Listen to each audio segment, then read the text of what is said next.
Hola a todas las personas que nos ven en este canal. Vamos a darle continuación a la lectura de este libro, el 12º Planeta, escrito por Zecharia Sitchin, ya fallecido en el 2010. Un gran hombre que consiguió traducir las tablillas sumerias encontradas en lo que el territorio de lo que hoy se llama Mesopotamia, territorio en medio de dos ríos, Tigres y Éufrates, lo que hoy es Kuwait, Irak, esa zona es parte de Siria.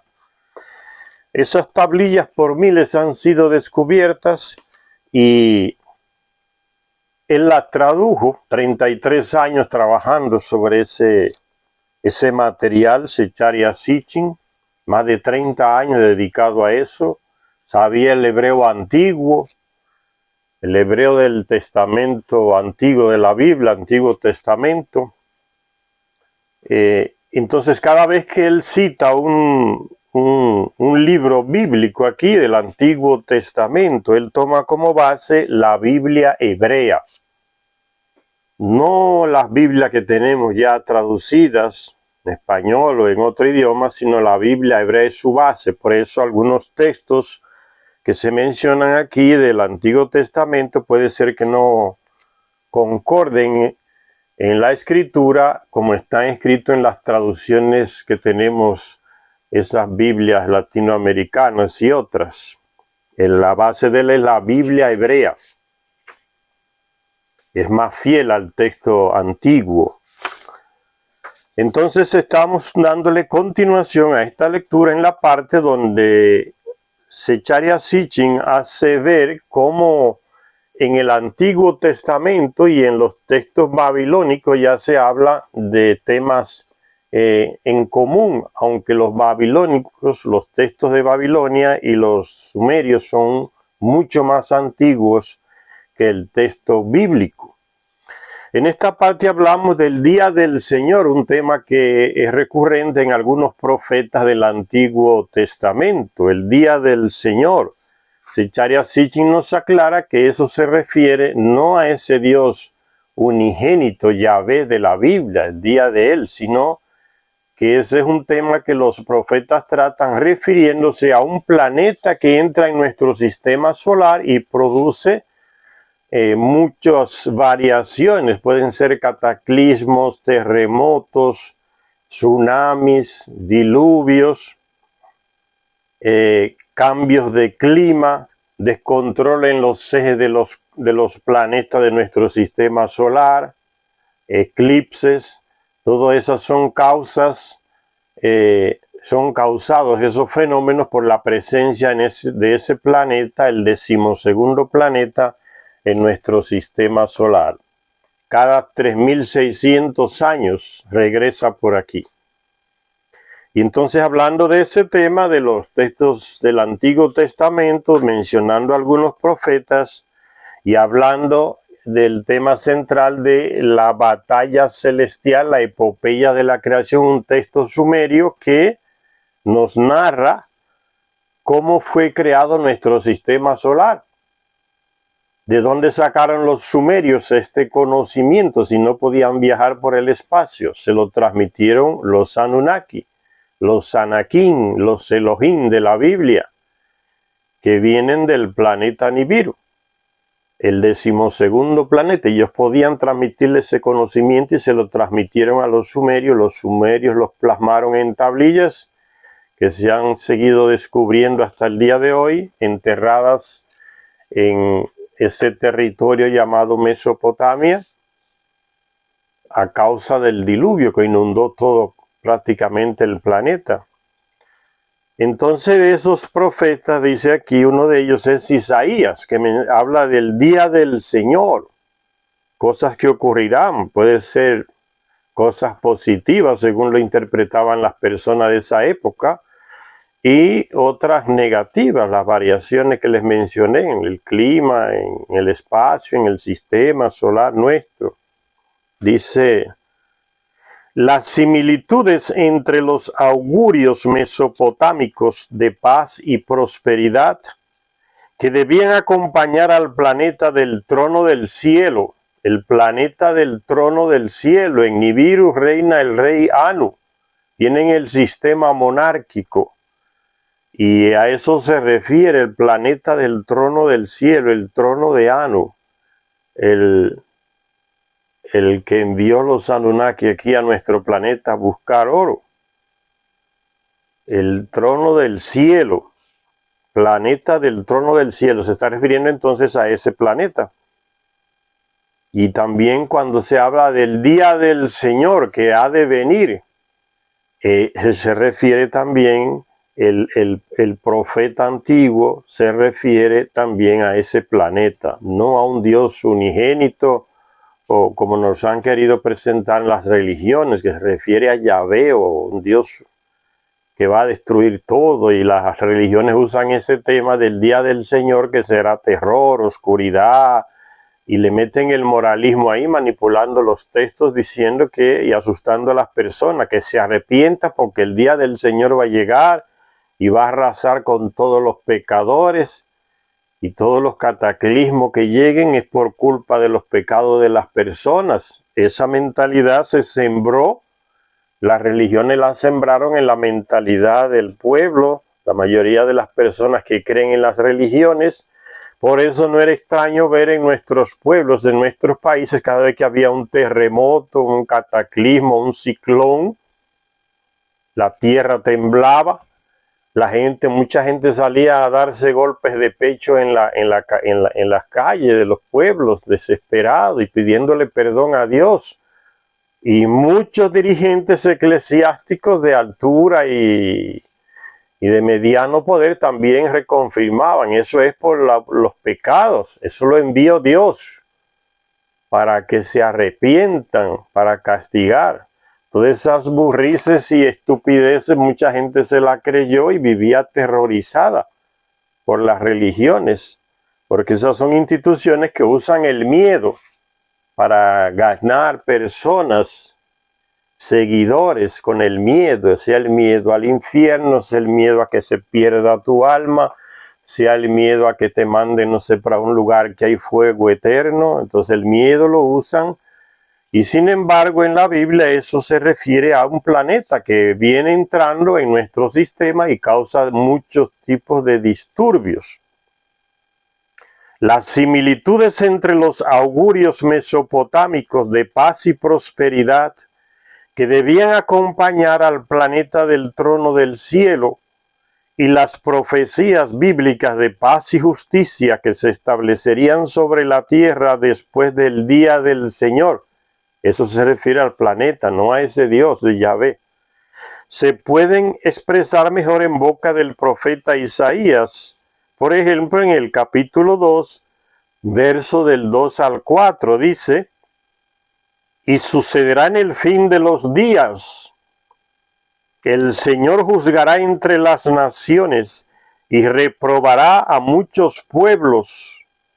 Ellos convertirán sus espadas en arados y sus lanzas en podaderas. No levantará espada nación contra nación. Entonces, como un tiempo de prosperidad, una expectativa se tenía entre el pueblo, en medio del pueblo, de que llegaría con el día del Señor, llegaría esa situación de prosperidad. Y sigue diciéndose Charia Sitchin, contrastando con las bendiciones de la nueva era que seguirá al día del Señor.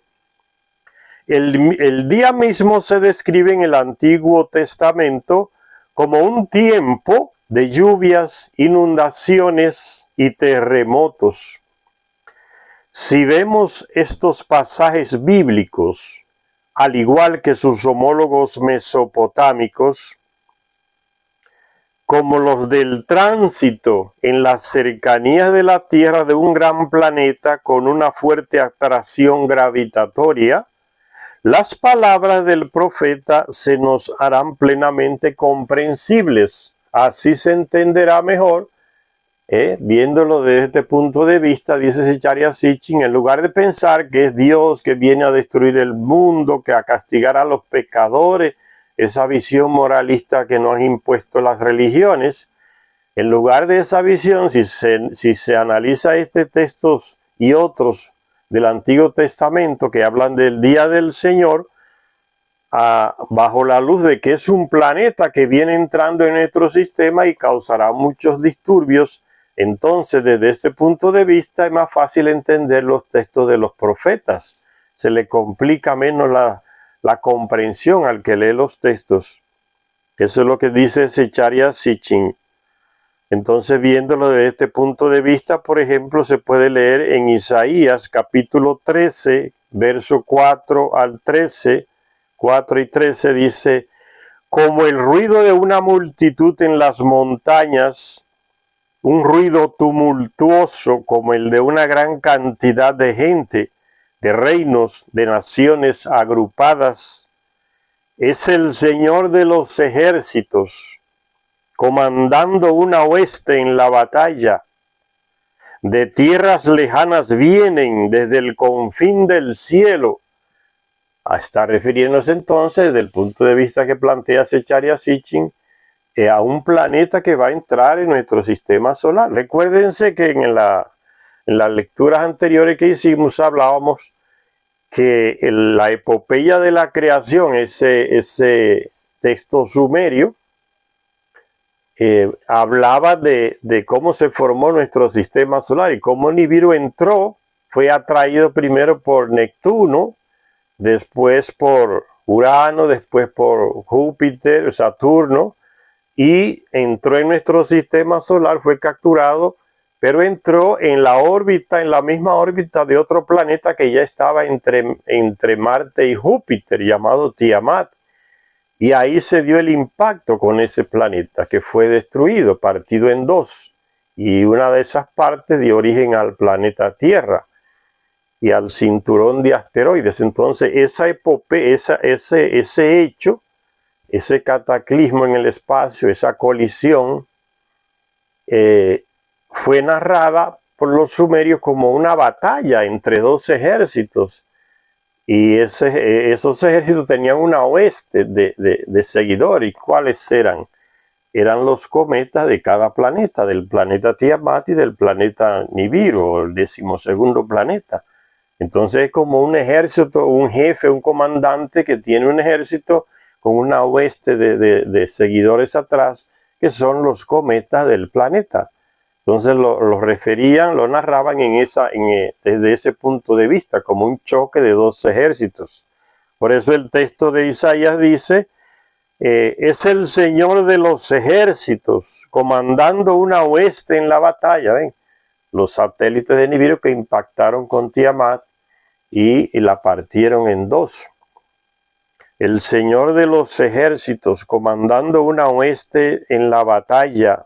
De tierras lejanas vienen, desde el confín del cielo. Nibiru viene desde su estrella muerta, desde el espacio infinito allá, bien profundo, y llega a nuestro sistema solar y vuelve y causa todos esos efectos que ya les he mencionado, y regresa de nuevo a su estrella muerta. Y esa es la órbita elíptica de Nibiru, que quedó atrapado, entonces forma parte de nuestro sistema solar.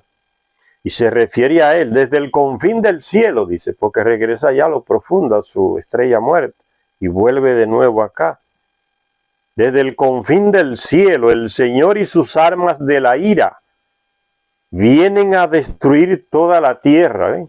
No se refiere a Dios que va a destruir el mundo y a todo el mundo, pobre, rico, inocente, culpado, no. Eso no tiene sentido si se interpreta desde ese punto de vista moralista, como lo hacen las religiones.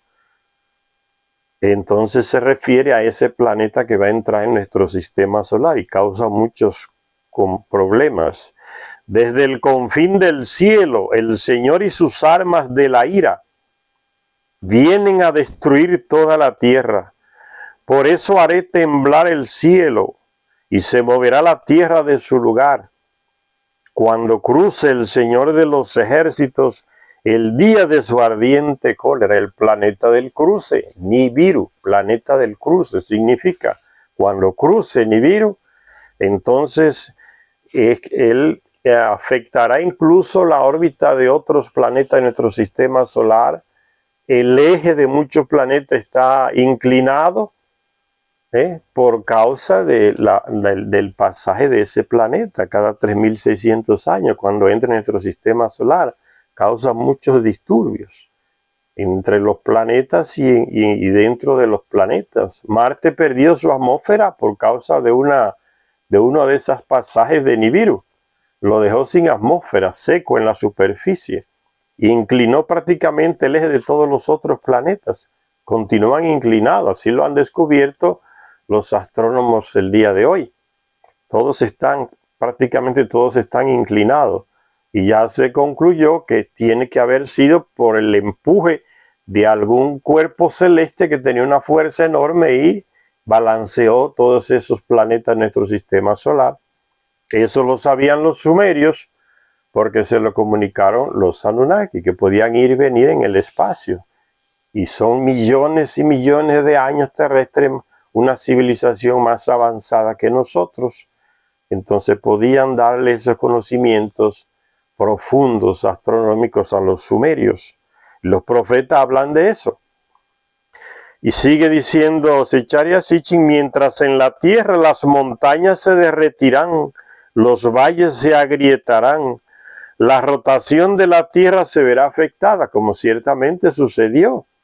El profeta Amós predijo explícitamente, Amós capítulo 8, verso 9, dice, sucederá en aquel día, dice el Señor Dios, que haré ponerse el sol al mediodía, un eclipse solar, y oscureceré la tierra en mitad de la mañana.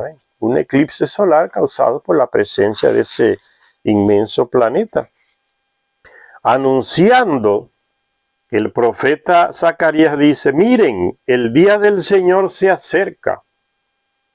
El profeta Zacarías avisó a las gentes que en un solo día se detendría el giro de la Tierra alrededor de su eje, por causa de la fuerte atracción gravitacional del planeta Nibiru entrando en nuestro sistema solar.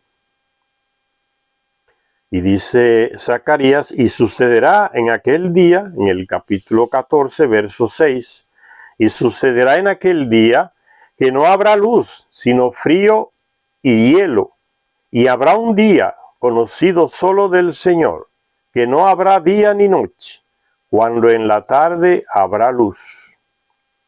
Entonces es el texto de Zacarías, y comenta Zecharia Sitchin diciendo también, sobre el día del Señor, dijo el profeta Joel en el capítulo 4, verso 15, el sol y la luna se oscurecerán, las estrellas retraerán su fulgor. El sol se volverá oscuridad y la luna será como de sangre roja, la luna roja. Los textos mesopotámicos, dice Zecharia Sitchin, ensalzaban el fulgor del planeta y sugerían, es un planeta que brilla mucho, Nibiru, el 12º planeta. Los textos mesopotámicos ensalzaban el fulgor del planeta y sugerían que se podía ver incluso de día. Visible al amanecer, desapareciendo de la vista con el ocaso. Hay una generación de personas que vio ese planeta, que entra en nuestro sistema cada 3600 años. Entonces, en ese tiempo ya hay varias generaciones de personas que han pasado.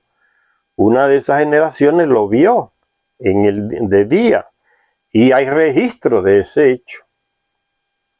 Hay ilustraciones de esa época, miles de años atrás, que fueron hechas donde se presentan a personas trabajando en el campo, arando la tierra y mirando el planeta que se ve en el día, en forma de una estrella brillante, una cruz brillante en el cielo.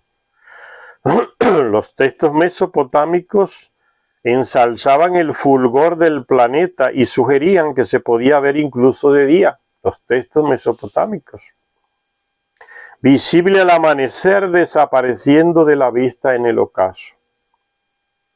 En un sello cilíndrico encontrado en Nippur, una ciudad antediluviana, que después fue sepultada por el diluvio también y desenterrada después, Nippur, donde reinaba Enlil, ahí en Mesopotamia. En esa ciudad se desenterraron miles de tablillas y cilindros de barro cocido, y en uno de esos sellos cilíndricos encontrado en Nippur se representa a un grupo de labradores o agricultores mirando sobrecogidos al 12º planeta, que es simbolizado en el cilindro como una cruz en el espacio, visible en los cielos. Aquí está. Ellos están arando el terreno y quedan asombrados mirando el planeta, el 12º planeta, el planeta del cruce, por eso en forma de cruz lo diseñan, lo pintaron en ese cilindro de arcilla de miles de años. El planeta del cruce, por eso la cruz. Entonces la cruz no es un invento de los seguidores de Jesucristo ni de los romanos, no tiene nada que ver, eso viene ya eso es un símbolo que usaban ya en la época de los sumerios para representar al planeta Nibiru, al planeta de los llamados dioses, de los Anakim, de los Elohim, de los Anunnaki, la cruz. Entonces mucha gente no sabe la historia de la cruz y cree que la inventaron los romanos para torturar a los presos, y después los seguidores de Cristo siguieron con ese símbolo. Pero no tiene nada a ver con ellos. En miles de años anterior, igual que el símbolo de la esvástica que usaban Hitler y sus seguidores, eso no tiene nada, eso viene ya del tiempo de los sumerios. Ese símbolo aparece en las tablillas sumerias, en las escritas cuneiformes. Cuando uno no sabe la historia de las cosas, habla muchas cosas y cree muchas mentiras que no tienen nada de real. Sigue diciendo entonces Zecharia Sitchin, los pueblos de la antigüedad no solo esperaban la llegada periódica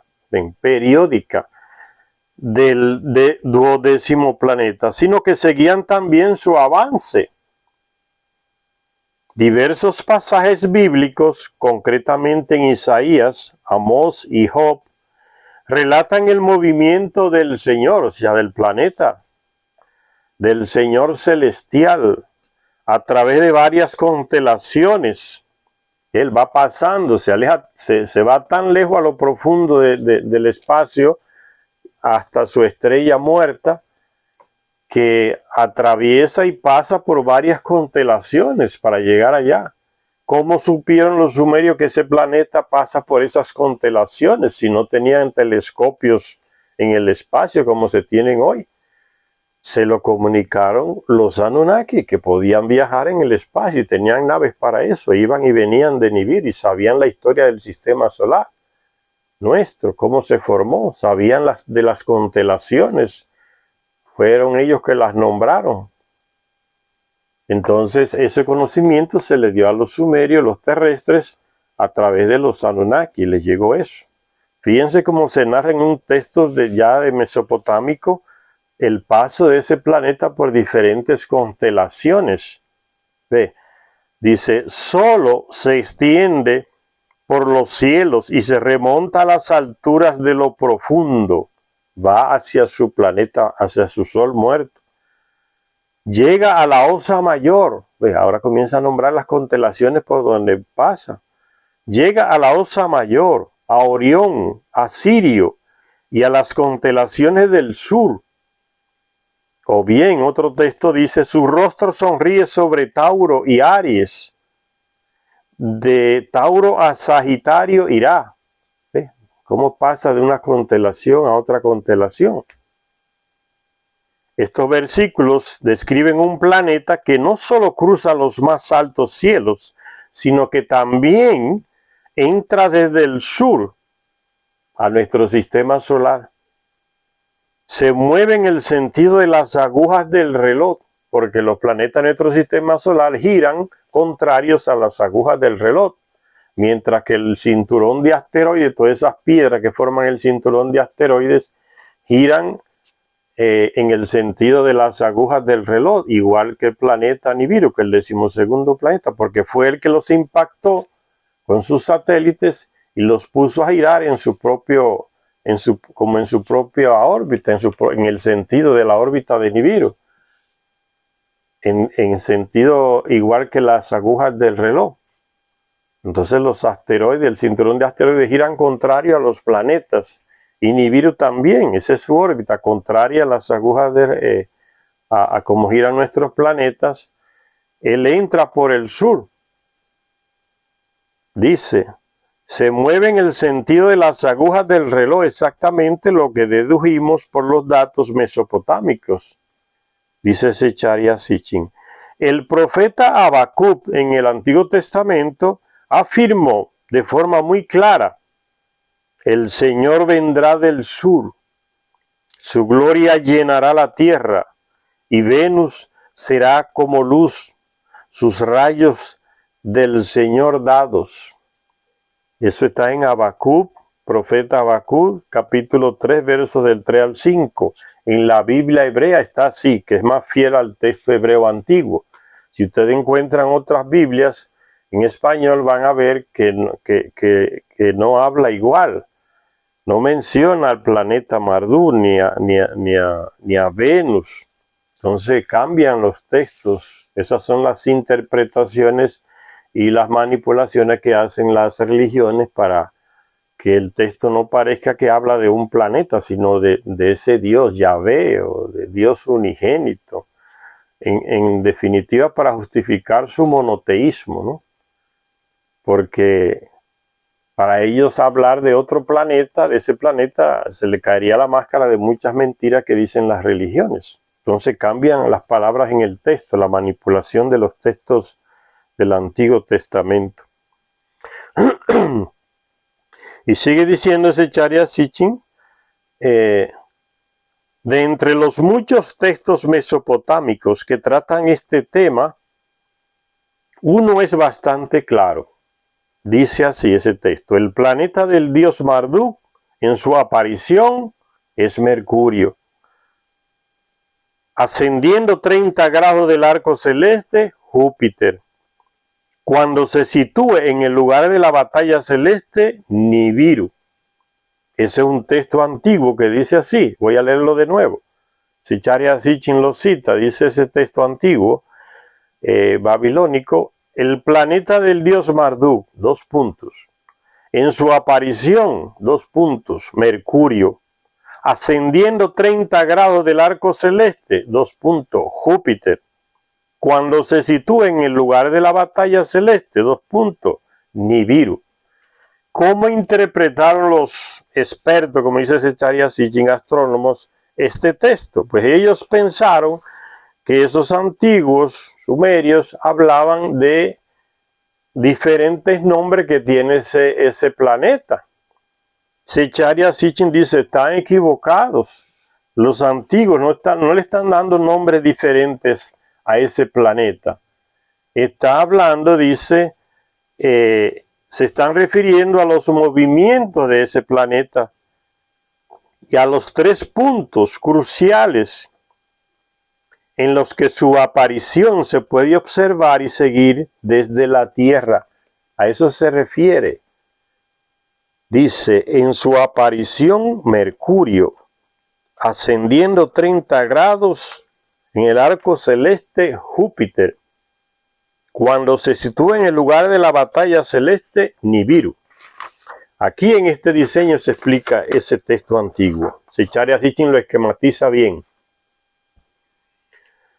Como dice el texto, en su aparición, Mercurio, fíjense. Entonces aquí está, él viene desde el sur, el planeta Nibiru, está entrando aquí desde el sur.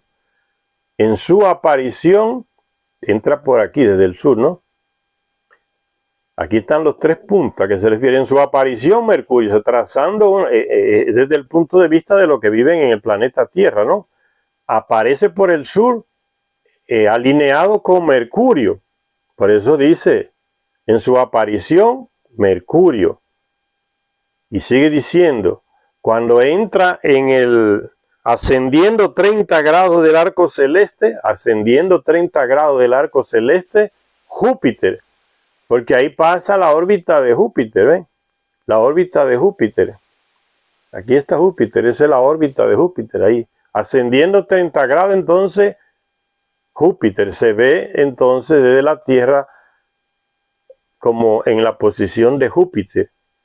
Cuando llega al lugar de la batalla celeste, que fue aquí donde impactó con Tiamat, que el planeta, ahí se convierte entonces en el planeta Nibiru, el planeta del cruce. ¿Ves? Cuando llega al lugar de la batalla celestial, Nibiru, que significa planeta del cruce.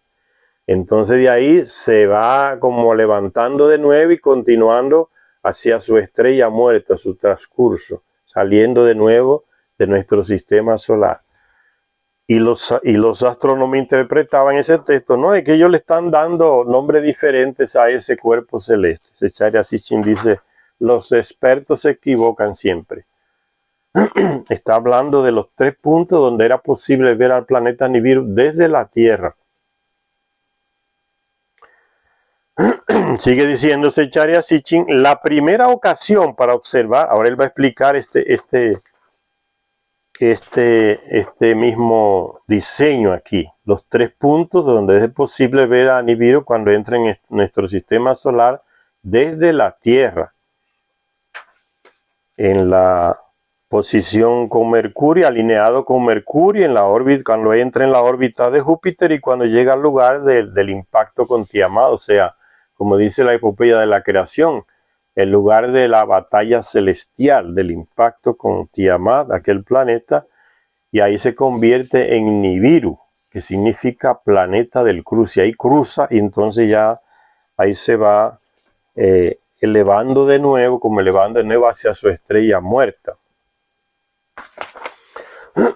Él gira, Nibiru tiene una órbita muy grande, que gira, que es elíptica como si fuera un cometa. Él llega, ven, aquí está.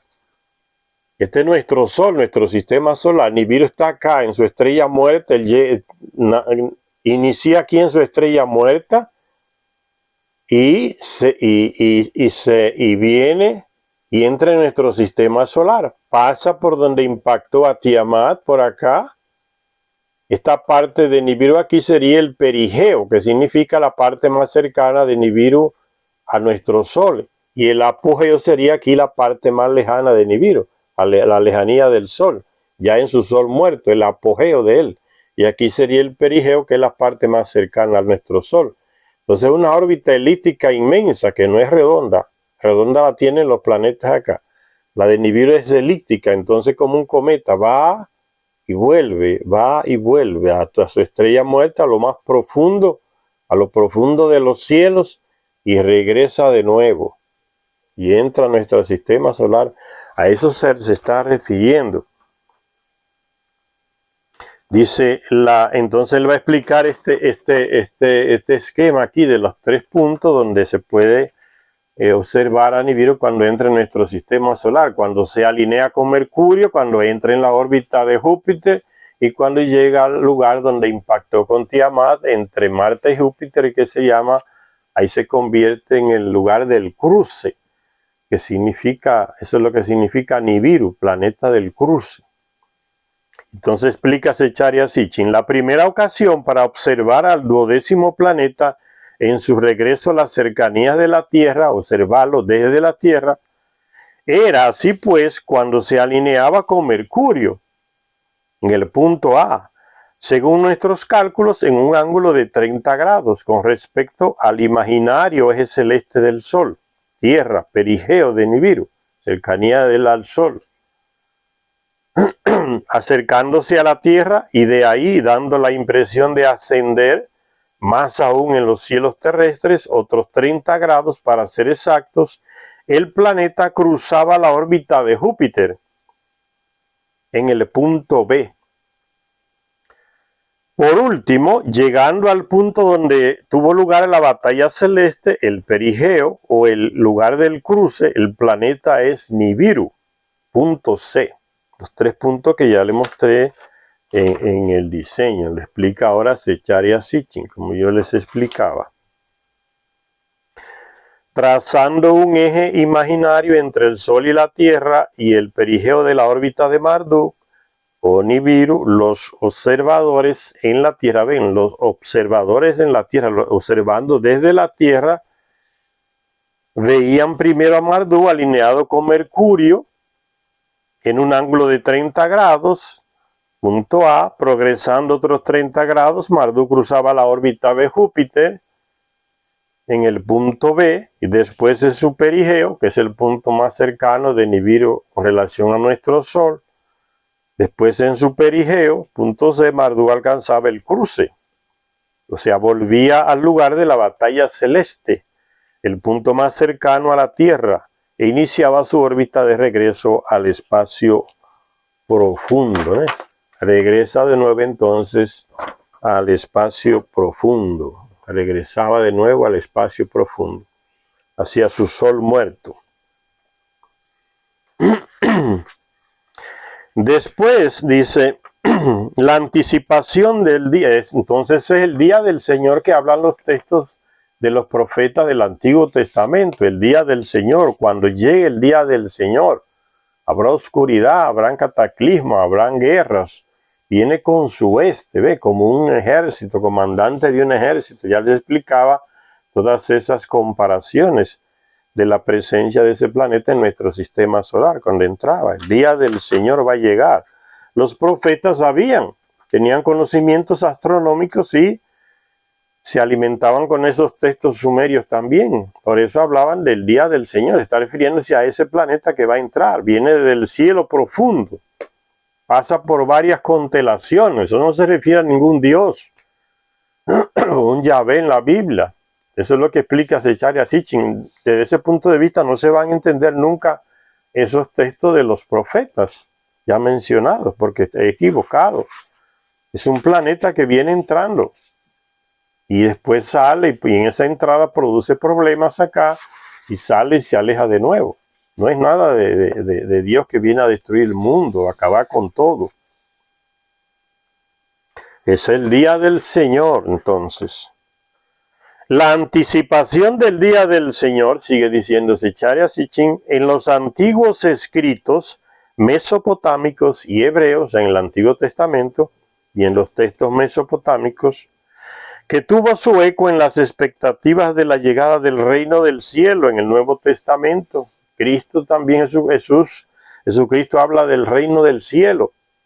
Se está refiriendo a Nibiru, al planeta, el reino de los cielos. El rey Anu en los cielos, en el planeta Nibiru, el reino de los cielos, es el planeta que reina en nuestro sistema solar. El reino de los cielos también en el Nuevo Testamento se basaba de este modo en las experiencias, dice, en las experiencias reales, no fantasía, no leyenda. Ven, no es mitología, se basa en las experiencias reales de la gente de la tierra, en el hecho de haber presenciado el regreso periódico del planeta del reino a las cercanías de la tierra. En Nibiru existe, como ya les dije, el sistema monárquico. Hay un rey para el planeta entero, el rey Anu. Hubieron otros reyes anterior a él que murieron y eso es una sucesión de reyes. No sabemos cuál estará ahora, si Anu sigue o otro tomó el poder, el sistema monárquico, el reino del cielo.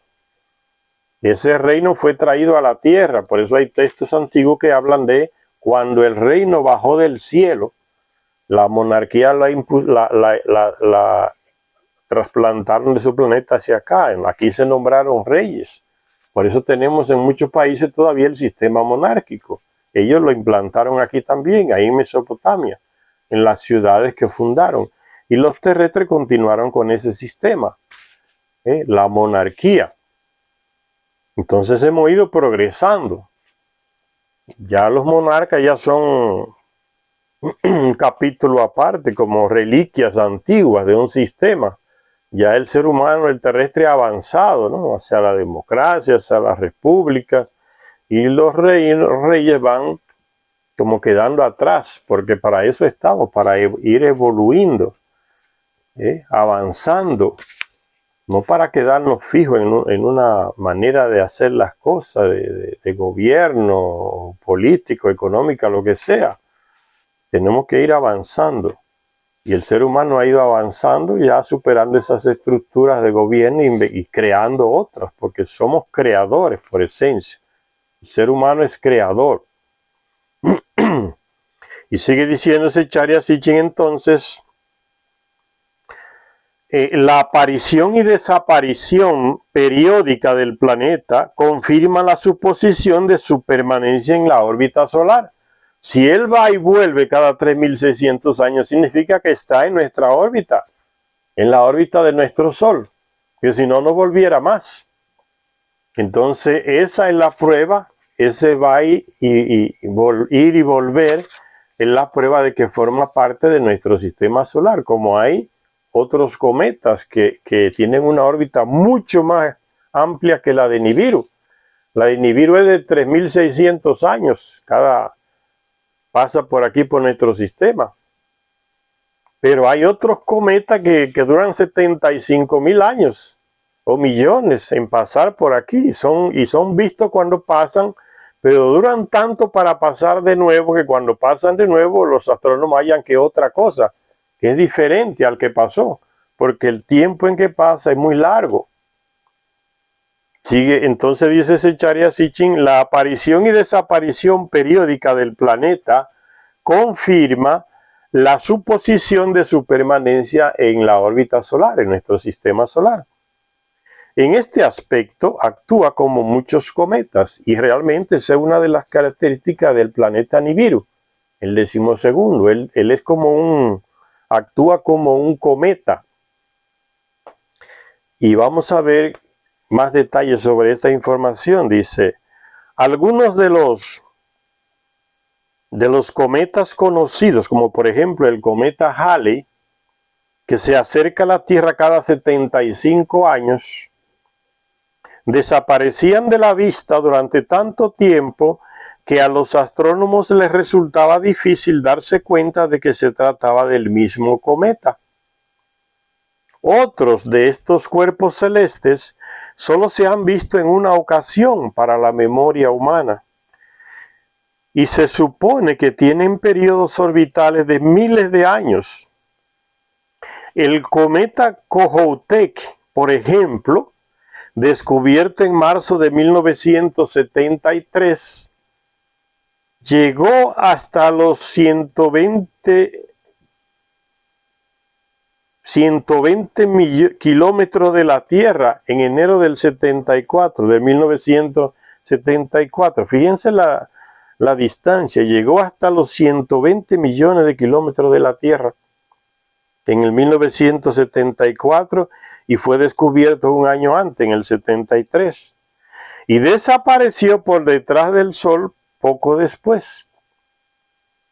Los astrónomos calculan que volverá a aparecer en algún momento en nuestro sistema solar entre los 7.500 y los 75.000 años en el futuro. ¿Qué generación va a ver ese cometa de nuevo?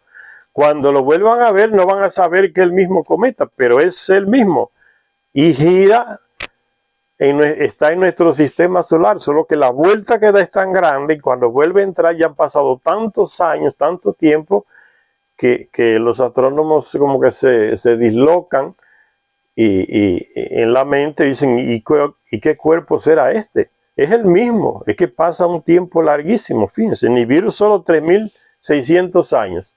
Y estos cometas hasta 75.000 años para volver a entrar en nuestro sistema. Tienen una órbita elíptica demasiado amplia. La familiaridad que se observa en los textos con respecto a las apariciones y desapariciones del 12º planeta sugiere que su periodo orbital es más corto que el calculado para el cometa Kohoutek. Imagínense, de 3.600 Nibiru y Kohoutek de 75.000. Es una distancia enorme. Y entonces es un periodo orbital mucho más corto el de Nibiru. Y si ya pudieron ver a Kohoutek que pasa por aquí cada 7.500 o 75.000 años, y Nibiru apenas 3.600 años pasa en nuestro sistema, porque los astrónomos no son conscientes de la existencia de este planeta. Y están conscientes del cometa Kohoutek, que dura 7.500 y hasta 75.500. ¿Qué es lo que pasa? Lo cierto, dice Zecharia Sitchin, es que incluso una órbita que fuera la mitad de larga que la de la cifra más baja del cometa Kohoutek llevaría al 12º planeta a una distancia 6 veces superior a la que nos separa del planeta Plutón. Una distancia que impediría que el planeta fuera visible desde la Tierra, dado que difícilmente podría reflejar la luz del Sol, porque está demasiado lejos. Por eso no se vería con el telescopio porque no refleja la luz del Sol, debido a la distancia tan lejana del Sol en que se encuentra. De hecho, los planetas conocidos más allá de Saturno se descubrieron, dice, más allá de Saturno se descubrieron de forma matemática, ¿ven? Los planetas más allá de Saturno, ¿cuáles son? Urano, Neptuno y Plutón.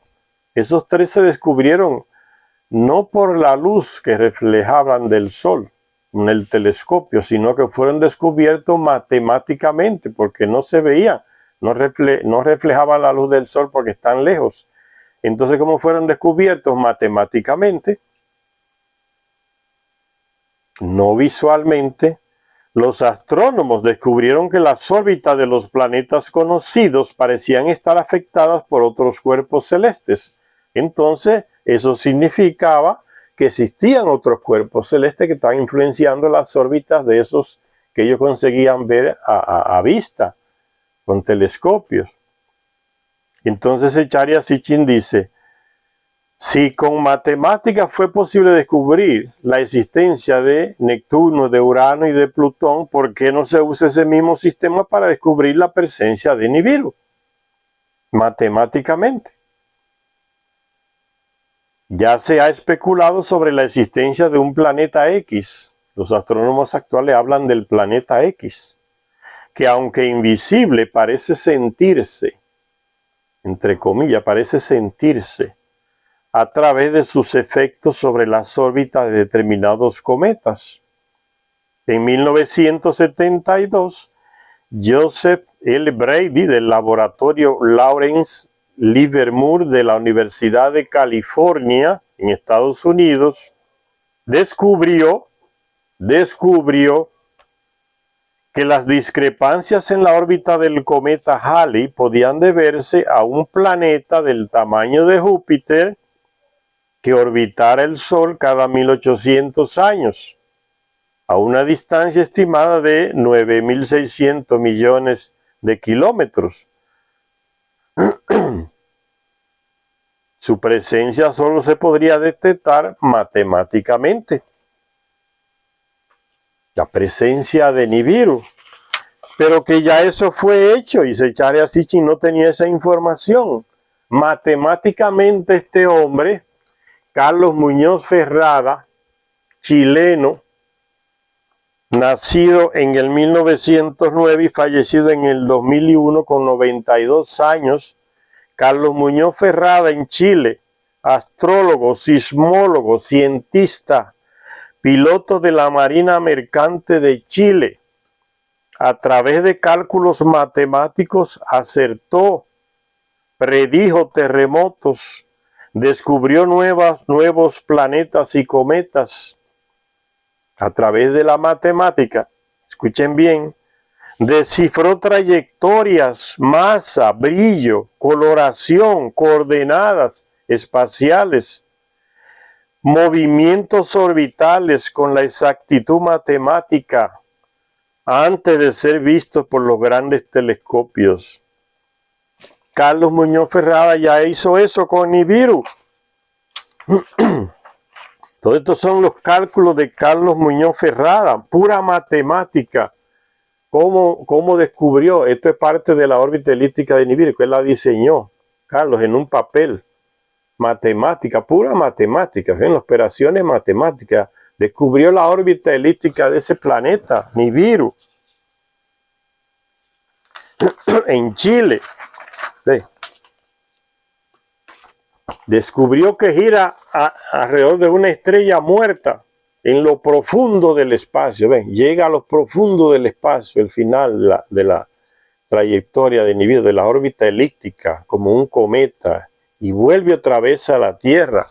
Pura matemática. Lo descubrió Carlos Muñoz Ferrada. Dice, Charia Sitchin no sabía esto. Pura matemática, puro cálculo matemático de la órbita de Nibiru. Pero no solamente descubrió al planeta, él da detalles del planeta que no lo han podido dar los astrónomos actualmente. ¿Ve? Él descubrió que ese planeta gira alrededor de esa estrella muerta ya al final y vuelve y entra aquí a nuestro sistema solar como un cometa en una órbita elíptica. Descubrió también Carlos Muñoz Ferrada que y él designó a ese planeta como planeta cometa.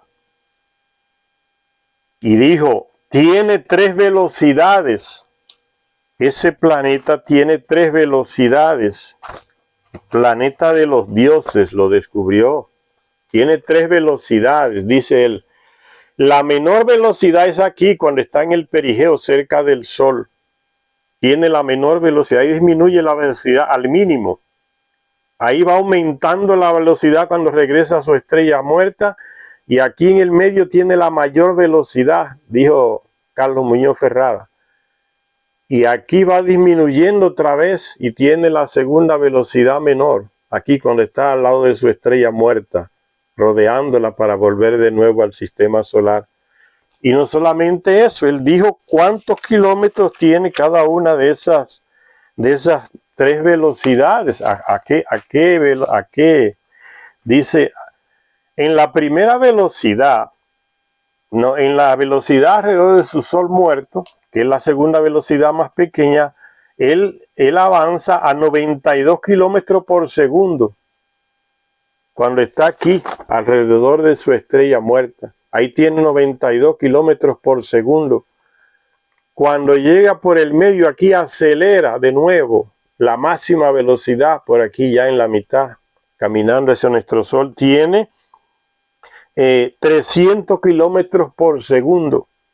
Y cuando llega aquí a su perigeo, aquí el apogeo, en lo máximo, aquí es cuando llega aquí al perigeo ya girando alrededor de nuestro Sol. Ahí tiene la mínima velocidad que son 76 kilómetros por segundo. Lo determinó Carlos Muñoz Ferrada, científico chileno. Cuando le preguntaron por qué el Señor designa ese planeta como el planeta cometa, y él respondía, planeta cometa porque tiene una órbita elíptica como un cometa, tiene cola como un cometa y tiene masa como un planeta. Esa fue la respuesta de él. Y cuando le hablaron de por qué los astrónomos actuales no habían descubierto, él dijo, son un monte de locos. O sea, él no formaba parte de la llamada comunidad científica, que son puramente europeos y estadounidenses, que lo que ellos no ven por el espejito allá en el espacio, ellos no creen que está. Matemáticamente este hombre chileno, Carlos Muñoz Ferrada, fallecido en el 2001, con 92 años, descubrió el planeta de los dioses, el planeta Nibiru, el 12º planeta. No le dio el nombre de Nibiru, porque Nibiru significa cruce, cuando cruza ahí, cerca de nuestro Sol, en el lugar en que impactó con Tiamat. Los sumerios le decían cruce por eso.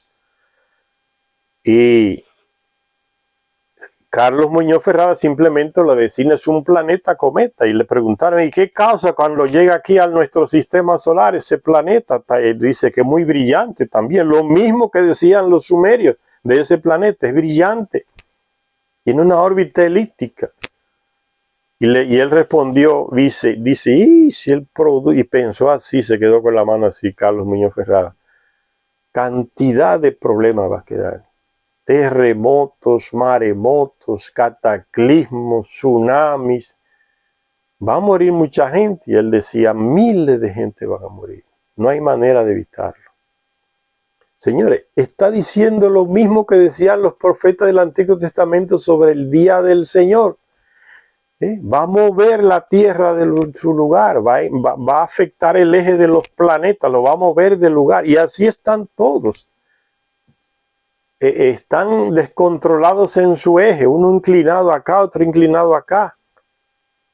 Él dijo lo mismo que dicen los profetas del Antiguo Testamento sobre ese día del Señor, el paso del planeta Nibiru por nuestro sistema solar. Exactamente lo mismo. Cataclismos, muerte, inundaciones. Se van a morir miles. Lo que va a producir casi ni da para pensar los cataclismos que trae. Y siempre ha sido así. Nibiru fue el que produjo el diluvio cuando llegó cerca. Y se narra en el libro de Enki que leímos cómo fue el diluvio, el día que llegó el diluvio. Casi se fue la humanidad entera, la inundación inmensa. Y yo digo, ¿por qué hay un lago salado a 3.000 metros de altura en Bolivia? Un lago salado. El diluvio, las aguas del diluvio llegaron hasta allá. Eran más de 3 kilómetros de altura. Llegaron. Cuando las aguas se retiran, queda ese lago salado, a 3.000 metros de altura en Bolivia. El salar de, no sé cómo es el nombre, que ahora están sacando litio de ahí para caramba, una riqueza inmensa de Bolivia, un tesoro, el litio del salar de Uyuni, algo así que se llama. Eso fue inundado por el mar. Entonces ese chileno lo descubrió matemáticamente y eso es lo que le dice Zecharia, y Zecharia Sitchin no tenía acceso a la información de este hombre. Zecharia Sitchin muere en el 2010, entonces ya había escrito este libro hace muchos años, entonces no tuve esa información de este hombre. Si la hubiese tenido, porque Zecharia Sitchin se centra más en los informes de los astrónomos europeos y estadounidenses. Como este hombre y como otros científicos, como este Carlos y otros científicos, no forman parte de la comunidad científica internacional que todo lo controla, lo que ellos no ven no se ve, no está, lo que ellos no dicen no existe, lo que ellos no confirman no es científico.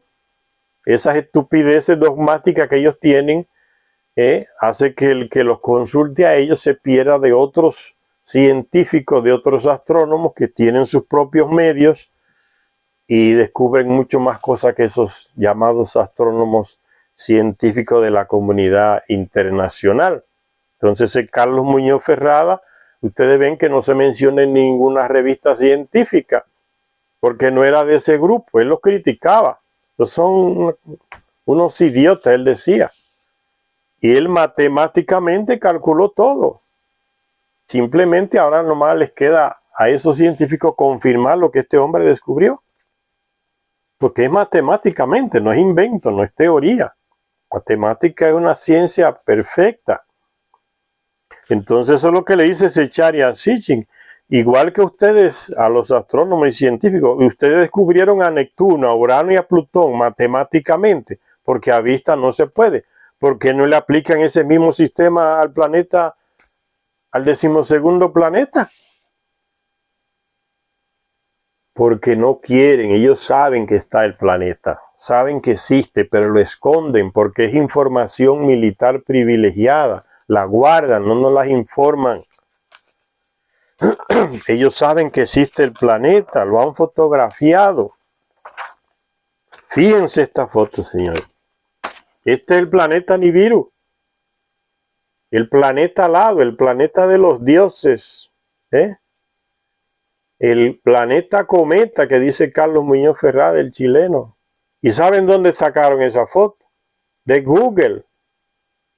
La estaba tapando con todos aquellos miles de cuadritos que le colocan encima a las fotos, a los lugares, cuando no quieren que la persona que ve en Google Maps identifiquen qué hay en ese lugar. Alguien en un programa le quitó los cuadritos estos que le mete Google y apareció esto aquí detrás.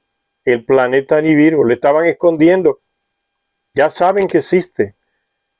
Conocen todo, pero no informan, no quieren, por eso no hablan nada de los textos sumerios, no quieren. Saben que existe el planeta Nibiru, que es parte de nuestro sistema solar. Ahí está, como un disco alado, ¿eh? Con cola, como un cometa y una órbita elíptica. Es el planeta Nibiru, existe. ¿Y cómo le llaman ellos ahora, los astrónomos y los científicos, a ese planeta? ¿Saben cómo le están diciendo actualmente? Por no decir Nibiru, ni el planeta de los dioses. Le han puesto el planeta X. Quizá algunos de ustedes han oído eso, el planeta X. La testarudez de los astrónomos y científicos europeos, estadounidenses y hay de otros países para no aceptar la verdad no tiene límites. Mienten hasta el último momento para esconder la información de las personas, porque ¿qué significa aceptar que ese es el planeta de los dioses, que es el 12º realmente? El planeta que parece que tiene cola, que es rojizo, ardiente, brillante. Aceptar significa que ya tienen que aceptar que hay vida en otros planetas, que fuimos manipulados genéticamente, esta humanidad de la que formamos parte aquí, en la superficie de la Tierra, que ellos nos crearon hace 400,000 y tantos de años. Aceptar que hay vida inteligente en otros planetas significa derrumbar muchos mitos que nos han metido en la cabeza. Por eso se van dando las cosas a cuentagotas, aceptando las cosas a cuentagotas. Cada vez que aparecía un descubrimiento, Zecharia Sitchin le escribía al jefe de la NASA. Dice, usted simplemente está confirmando lo que está escrito en los textos sumerios. Le enviaba una carta a Zecharia Sitchin. Y simplemente ustedes están confirmando, no han descubierto nada. No tienen que atribuirse esos descubrimientos, ya está en los textos sumerios. Es simplemente aceptarlos. La testarudez no lo deja aceptar. Sigue diciendo la lectura entonces, aunque tal periodo orbital no se puede descartar, las fuentes mesopotámicas y bíblicas ofrecen potentes evidencias de que el periodo orbital del 12º planeta es de 3.600 años. El número 3.600 se escribía en sumerio como un gran círculo. El epíteto del planeta Shar, que significa soberano supremo, tenía también el significado de un círculo perfecto, un ciclo completo. También significaba el número 3.600.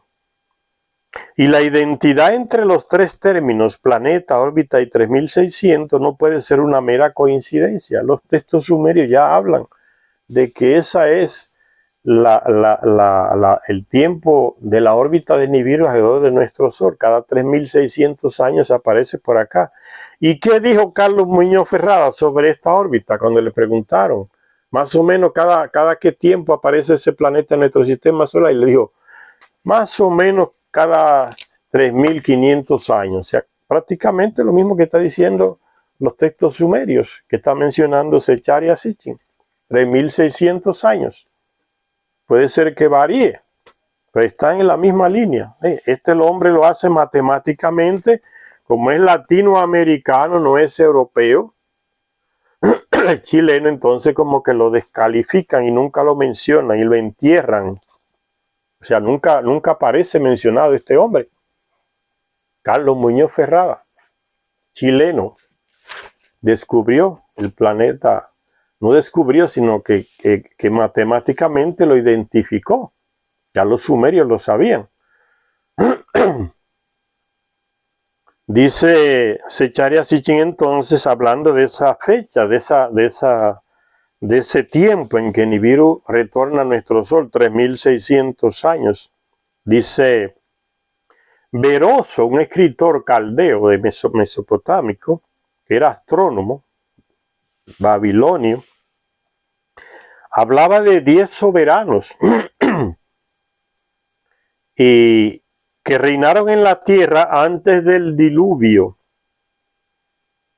Resumiendo los escritos de Beroso, un escritor griego llamado Alejandro Poligístor escribió: en el segundo libro de Beroso estaba la historia de los 10 reyes de los caldeos y los períodos de cada reinado, que sumaban en total 120 shar, es decir, 432.000 años para llegar a la época del diluvio.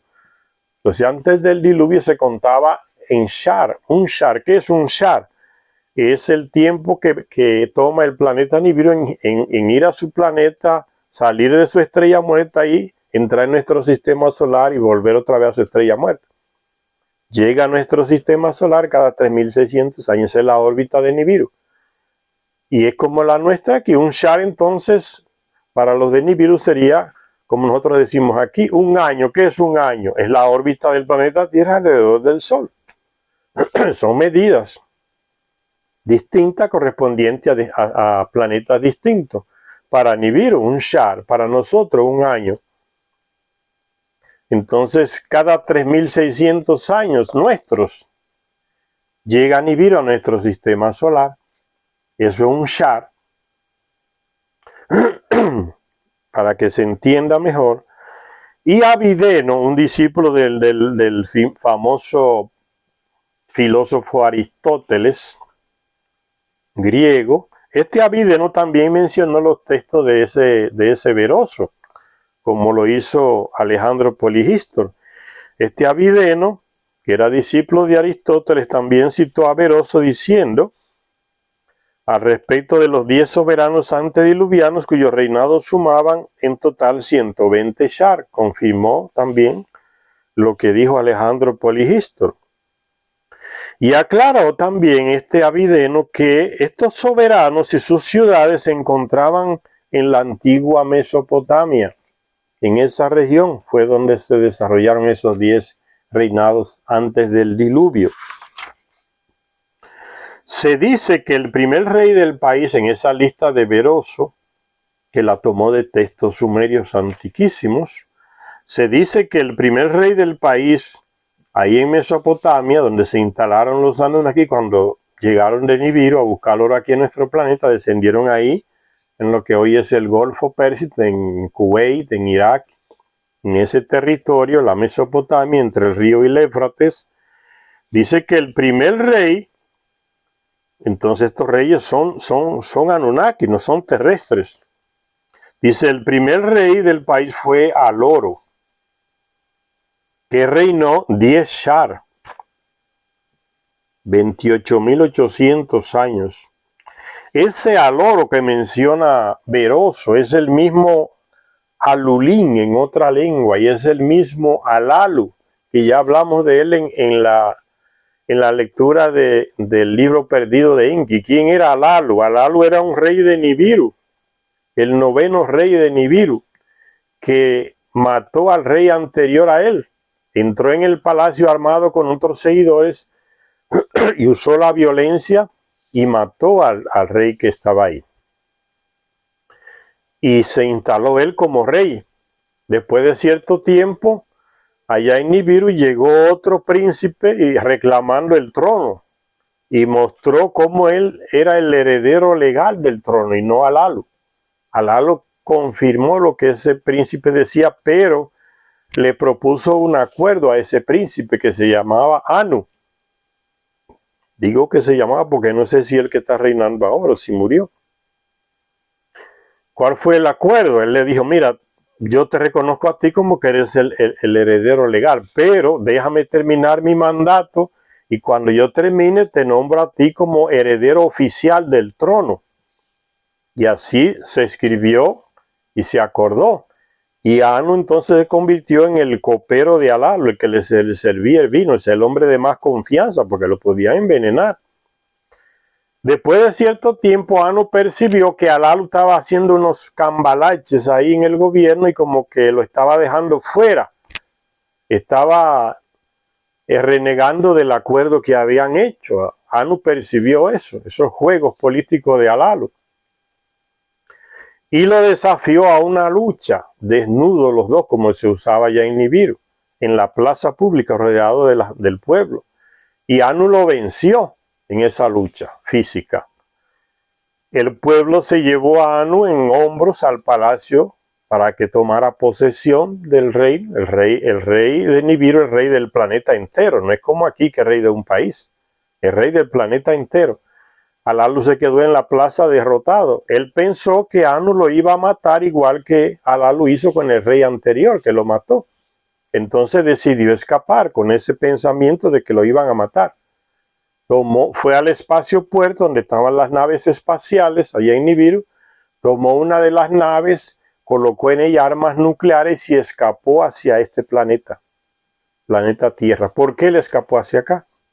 Porque en el libro de Perdido de Enki se dice que Alalu era un especialista, un hombre muy estudioso del sistema solar, de los caminos en el espacio, de las coordenadas espaciales. Y él llegó a un lugar cuando venía de la nave desde Nibiru. En el libro Perdido de Enki se va narrando cómo él salía de Nibiru y se iba alejando, y el planeta se veía pequeñito cada vez que se alejaba hacia nuestro sistema solar en su nave. Y al llegar al cinturón de asteroides, se encontró con la dificultad que habían tenido otras naves que se habían enviado, que él mismo había enviado de Nibiru para que atravesaran el cinturón de asteroides, todas esas piedras que están ahí, esos destrozos de Tiamat, y lo atravesara y llegar entonces hacia Marte y después a la Tierra. Las naves se destruyeron, las piedras impactaron contra las naves y no consiguieron atravesar el cinturón de asteroides. Cuando él llegó al cinturón de asteroides viniendo de Nibiru, ¿qué es lo que él hizo para pasar el cinturón de asteroides? Abrirse camino en medio de las piedras. Usó las armas nucleares que traía en la nave. Le disparaba a las armas nucleares y las piedras se iban apartando y abriendo un camino. Se abrió un camino y atravesó el cinturón de asteroides. Y ahí pasó a Marte y ahí pasó entonces al planeta Tierra. Y aterrizó ahí en el Golfo Pérsico. No amerizó en el mar, aterrizó en la Tierra de una manera un poco violenta, al punto que la nave se averió. Pero él sobrevivió y vivía dentro de la nave. Después de cierto tiempo, él llamó a Nibiru, se comunicó con Nibiru, comunicación interespacial, y dijo: estoy en el planeta del oro. Y sucede que Nibiru tenía un problema en su atmósfera, un agujero que se iba ampliando, y existía el temor real de que se fuera por ahí la atmósfera, por ese agujero, y se acabara todo en Nibiru. Y entonces la solución que ellos encontraron fue que descubrieron que el oro molido, de una manera muy fina, lanzado al espacio, podía quedarse allá, el único mineral que se quedaba allá flotando, y conseguía tapar ese agujero, porque habían lanzado otros materiales y caían de nuevo a la Tierra. Descubrieron que el oro podía hacer eso y tapar eso. Por eso buscaban desesperadamente el oro. Pero en los otros planetas, nuestro sistema solar no existía. Y en Nibiru era muy escaso. Por eso descubrieron que el oro de Tiamat estaba aquí en el planeta Tierra, que se formó de esa parte de Tiamat. Por eso enviaban naves y se estrellaban en el cinturón de asteroides. Alalu dice: llegué al planeta del oro. La salvación del planeta Nibiru está en mis manos. Si me entregan de nuevo el poder en Nibiru, yo les doy las coordenadas para que atraviesen el cinturón de asteroides y lleguen aquí al planeta Tierra, y que Nibiru se salve con el oro de acá, porque yo descubrí que aquí hay mucho oro en las aguas. Él descubrió mucho oro con unos aparatos que trajo en su nave, testando en el mar y en todo eso. Y le respondieron de Nibiru: bueno, eso hay que confirmarlo. Anu le respondió: muy bien, que se salve nuestro planeta, pero hay que confirmar eso que tú dices. Vamos a enviar a personas allá que confirmen lo que tú dices. Y Anu Alalu lo aceptó. ¿A quién enviaron de Nibiru hacia acá? Enviaron a Enki, a Ea. ¿Y quién era Enki o Ea? Estaba casado con una hija de Alalu que había llegado aquí. Era como su hijo. Ea era hijo de Anu, pero estaba casado con una hija de Alalu. Entonces Alalu era como su segundo padre. Entonces, como es una persona que une a los dos, al rey que tomó el poder y al Alu que escapó, entonces lo enviaron a él. Él se ofreció y vino con 50 Anunnakis. Al llegar al cinturón de asteroides, al Alu le dio las coordenadas, cómo pasar. Y Ea o Enki lo atravesó lanzándole no armas nucleares, sino lanzándole agua que traía en su nave, unos chorros de agua enormes con mucha fuerza, y así fue apartando la tierra y descubriendo el sendero que Alá lo había descubierto, había abierto con sus armas nucleares, y aterrizó en el Golfo Pérsico. Alá lo recibió. Después de un tiempo, Enki, que era el comandante de ese grupo de Anunnakis que llegó, nombró a Lalu como rey ahí en Eridu, que es la ciudad que fundó Enki para los Anunnakis que acababan de llegar. Eridu, hogar en la lejanía significa.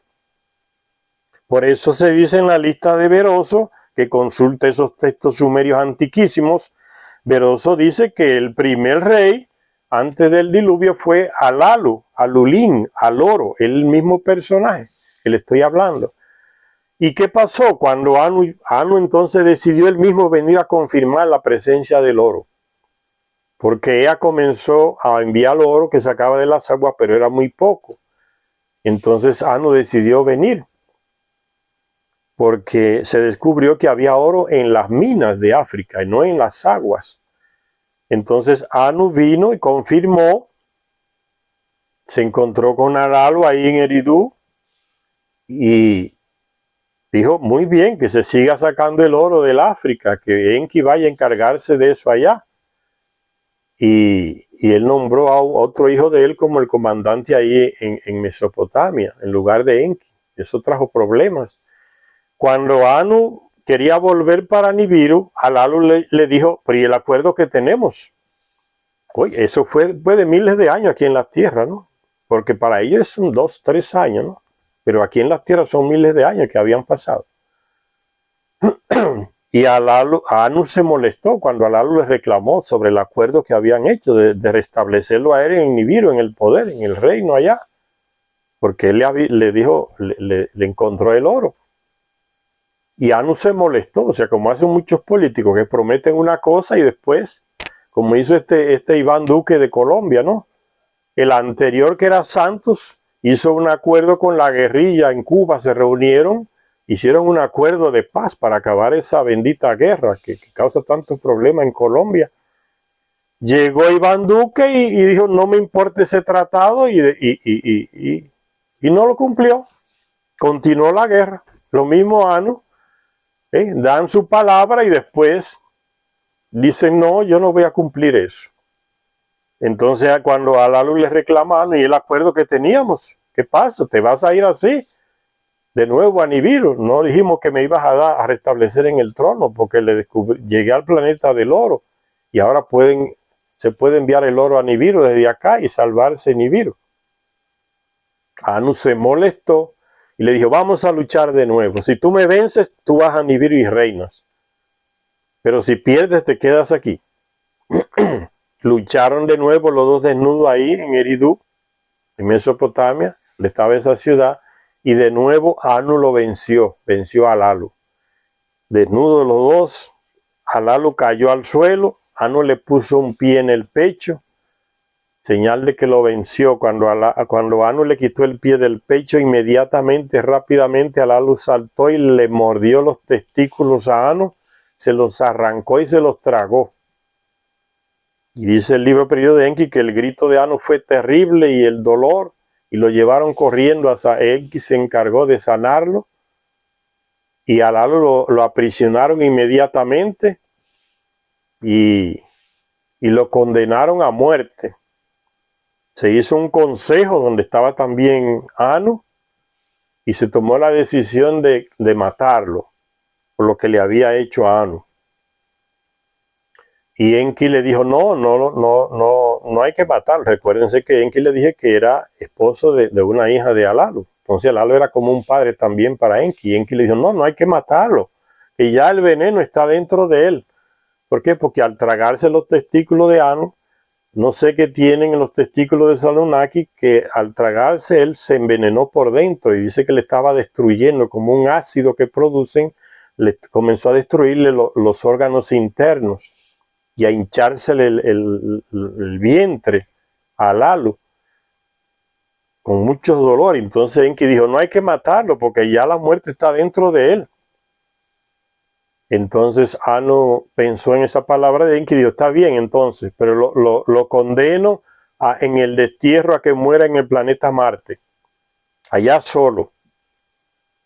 Y cuando Anu se fue a Nibiru de nuevo, después que se curó de las heridas, se llevó con él en la nave a Lalu, aprisionado, amarrado. Al llegar en la órbita de Marte, para dejar a Lalu, tomó una nave pequeña, colocó a Lalu y envió un piloto llamado Ansu, que guiase esa nave pequeña, y Anu se quedó en la nave grande, la nave madre, circulando el planeta Marte, orbitando, mejor dicho, y envió a ese Ansu con la nave pequeña que dejara a Lalu allá en el terreno de Marte, en la superficie, para que muriera solo, desterrado. Cuando ese Ansu llegó en la superficie de Marte, aterrizó, le envió un mensaje a la nave madre que estaba circulando en el planeta Marte con Anu y le dijo, no voy a volver con ustedes. Yo me quedo aquí con Alalu porque no es digno que un rey de Nibiru muera solo en un planeta extraño. Yo me voy a sacrificar y me quedaré aquí con él cuidándolo. Y Anu se sorprendió, pero aceptó y siguió camino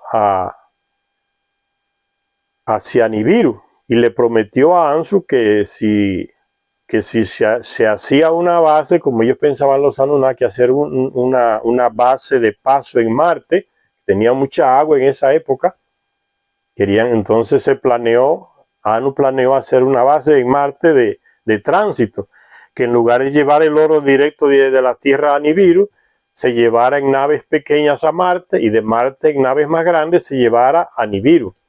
Entonces se construyó en Marte esa estación de paso y Anu le prometió a Ansu, ese piloto que se quedó con Alalu allá en Marte, que cuando se terminara de construir esa estación de paso en Marte, él iba a ser el comandante.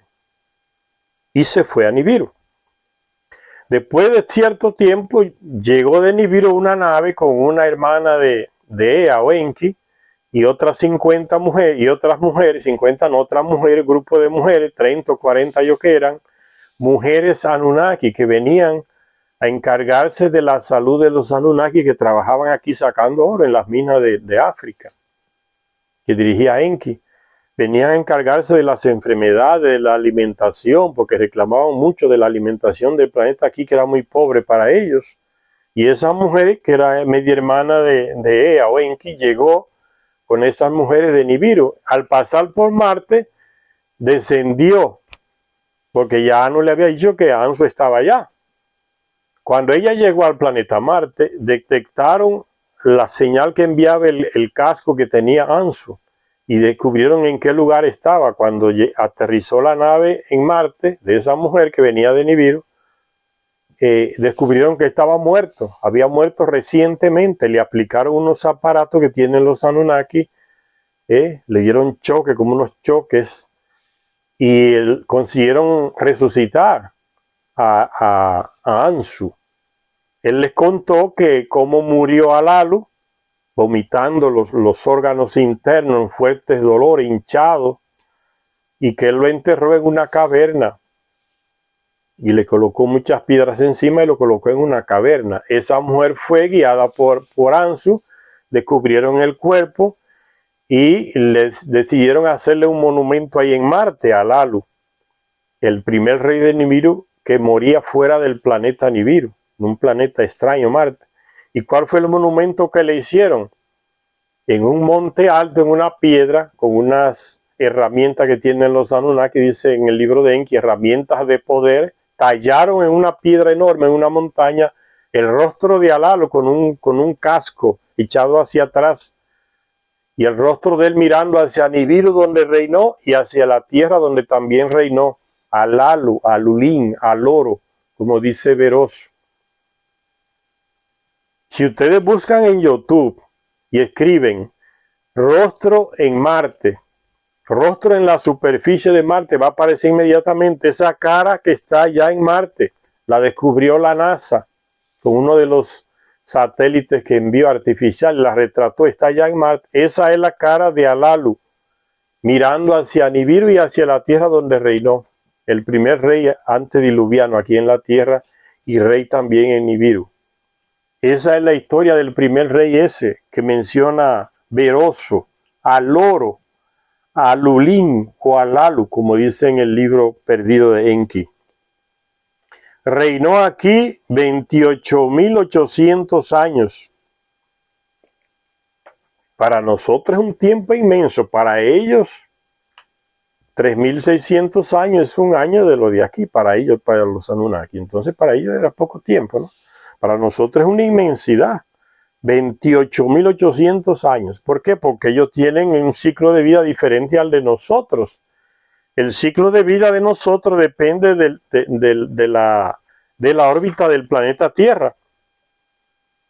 Y el ciclo de vida de ellos depende de la órbita del planeta Nibiru, alrededor de nuestro Sol. Están conectados. Entonces nosotros aquí 80 vueltas que da la Tierra alrededor del Sol son 80 años que caen encima de nosotros. 100 vueltas ya estamos viejos. Ellos no, ellos se guían por las vueltas del planeta Nibiru. Entonces una vuelta de ellos, que son 3.600 años aquí alrededor del Sol, para ellos allá es un año de lo de nosotros. Tienen un año de vida. Por eso viven tanto y los sumerios pensaban que esos señores eran eternos, porque pasan generaciones de terrestres y pasan y mueren y pasan y nacen y estos tipos seguían ahí vivos, porque ellos siguen el ciclo de vida de Nibiru. Ahora, cuando llegaron aquí, pasaron miles de años, le afectó el ciclo de vida que ellos tenían de Nibiru. El cuerpo se le fue adaptando al ciclo de nuestro planeta Tierra, entonces vivían menos y envejecían más rápido, porque el cuerpo se fue adaptando al planeta de aquí. Y los de Nibiru que venían aquí duraban muchos años. Cuando volvían a Nibiru tenían problemas para adaptarse ya el cuerpo de nuevo al ciclo de Nibiru, que es más largo. Tenían muchas enfermedades mentales, físicas. Esas informaciones yo les estoy dando porque las leímos en el libro perdido de Enki, que ya les leí. Entonces, ciclo vital diferente. Nosotros ven cómo somos unidos con nuestro planeta y cada ser es unido con el planeta. Dependiendo de la órbita del planeta, si es más grande o más pequeña, vivimos menos o más. Porque nuestro reloj biológico está conectado con la órbita de nuestro planeta. Igual el reloj biológico de los de Nibiru está conectado con la órbita de Nibiru alrededor de nuestro Sol. Por eso viven más que nosotros. Entonces, esa es la historia de Alulín, Alalu o Aloro, como dice Beroso. Reinó, fue el primer rey en Mesopotamia antes del diluvio. Reinó 10 Shar. Y un Shar se estima que son 3.600 años, que es la órbita de Nibiru alrededor de nuestro Sol. Cada 3.600 años aparece por aquí. Después de ese rey llegó Alapro, que reinó 3 Shar.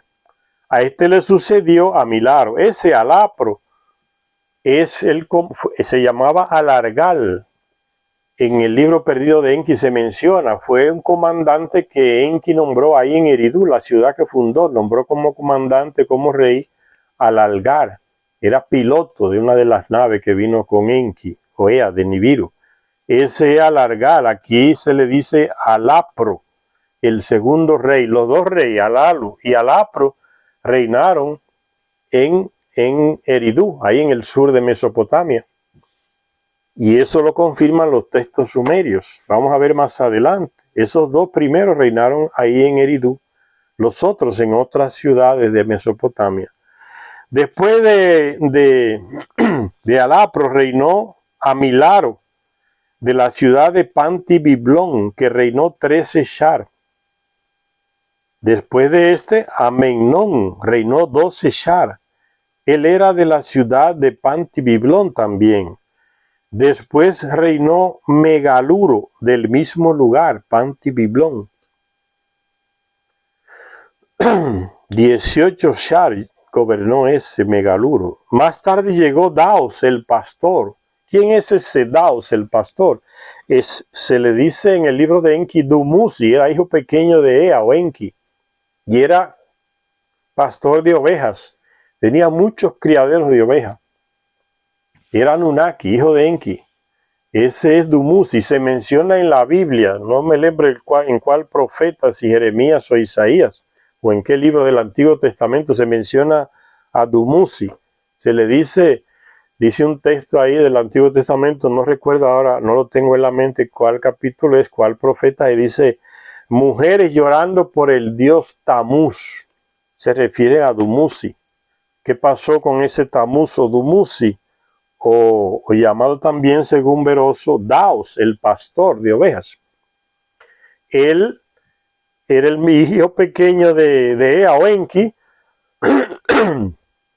y se iba a casar con una Anunnaki. Y parece que en algún momento abusó de una media hermana de él. Y entre los Anunnakis el estupro no se perdona. Eso es como la línea roja de la moral de los Anunnaki, estuprar a una mujer. De ellos, porque estuprar a terrestre para ellos le daba igual. Por entre ellos, estuprar a una mujer es la línea roja que uno puede cruzar. No debe cruzar, pero muchos la cruzaban e inmediatamente era condenado. No importa que fuera el comandante en jefe, el rey, no importa.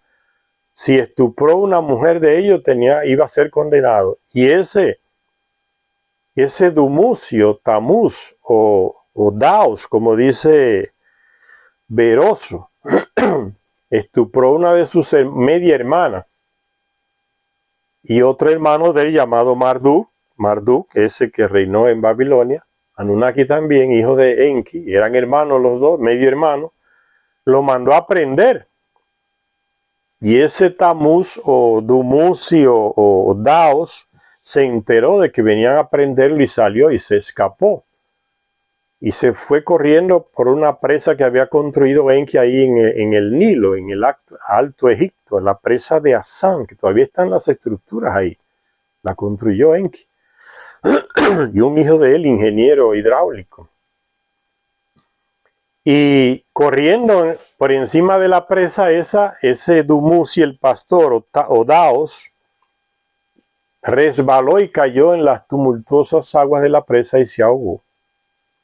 Por eso en el libro del Antiguo Testamento, que ahora no sé cuál fue, si es Isaías o Jeremías, se le dice, y las mujeres llorando al dios Tamuz.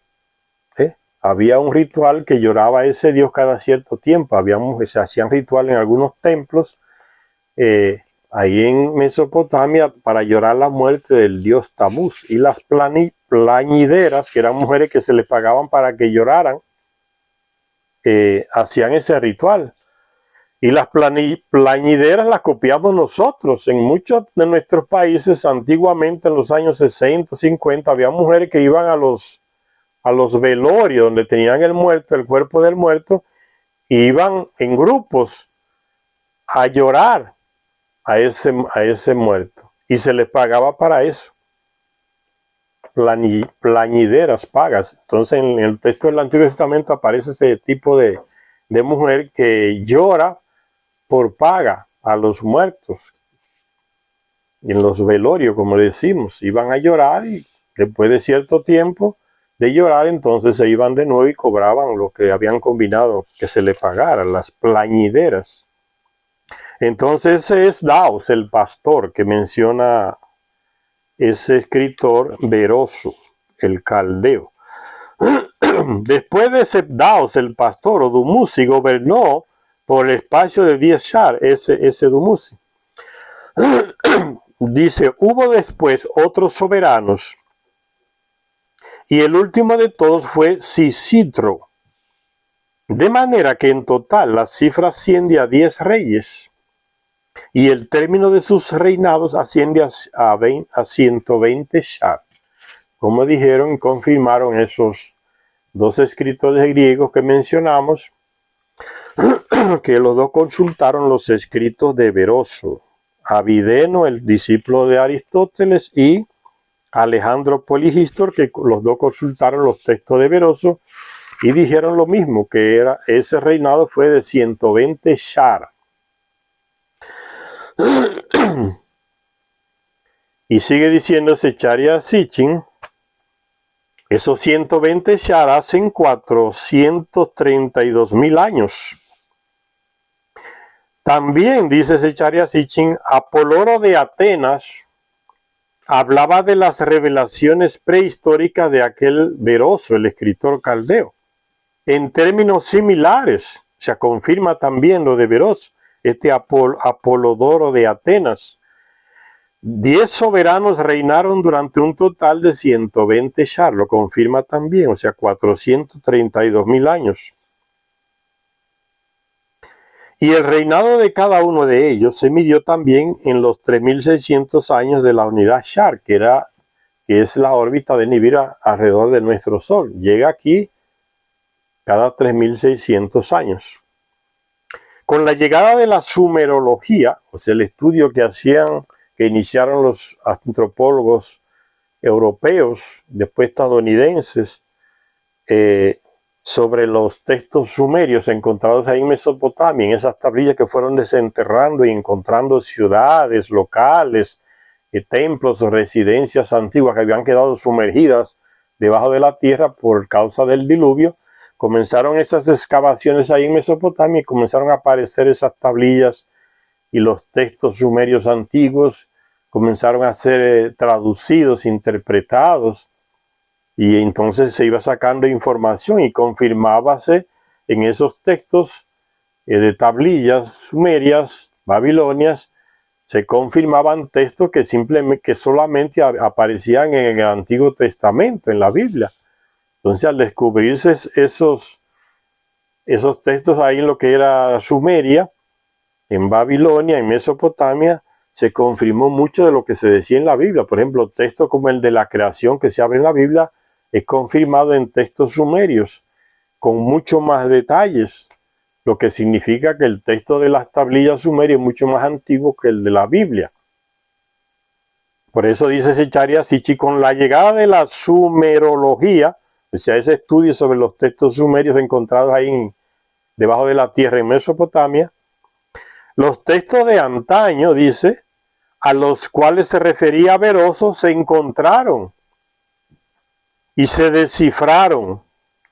Era la lista de reyes sumerios que, según parece, transmitieron la tradición de los 10 soberanos antediluvianos que gobernaron la tierra desde los tiempos en que el reino fue bajado del cielo hasta la llegada del diluvio. O sea, los textos en los que se basó Beroso fueron encontrados en esas tablillas sumergidas o escondidas debajo de la tierra por causa del diluvio. Entonces ahí se encontró también esa misma lista que había escrito Beroso de los 10 reyes antediluvianos. Entonces dice que iniciaban desde la llegada cuando el reino fue bajado del cielo. ¿Qué significa eso? Cuando los Anunnaki trajeron su sistema monárquico de Nibiru aquí y lo implantaron aquí. La monarquía vino de allá. Por eso dice, el reinado bajó del cielo. El sistema monárquico lo trajeron ellos de Nibiru y lo implantaron aquí. Y todavía existen reyes. O sea, el sistema monárquico todavía está. Ya es una reliquia de la Edad Media. Pero ya se había implantado en Sumeria miles de años atrás. No comenzó en la Edad Media. Es simplemente una continuación. Y todavía existen esas reliquias de reyes aquí que solo parecen más parásitos que reyes. El de España, el de Inglaterra, el de no sé cuánto. Solo viviendo del erario público, del trabajo de los otros. Ya prácticamente son adornos esos reyes.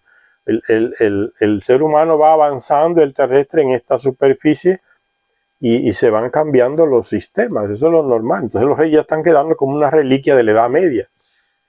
Ya cuando llegan las repúblicas y se liberan de los reyes, entonces se da otro paso. Después vienen las democracias también.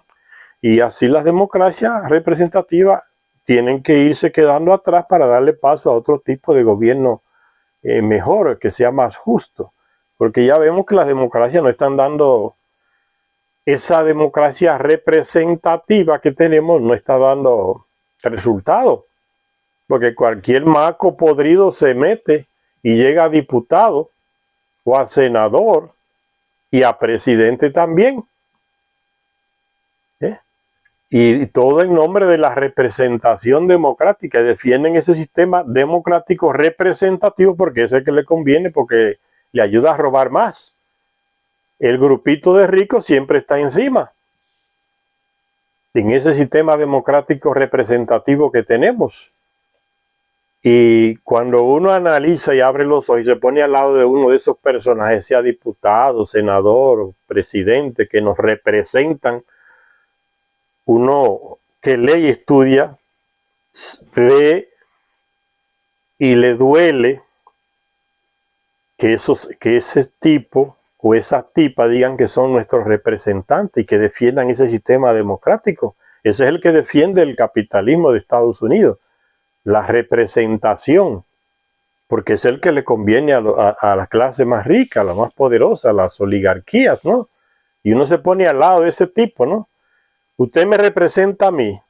Yo no tengo carro y usted tiene uno que es gratis.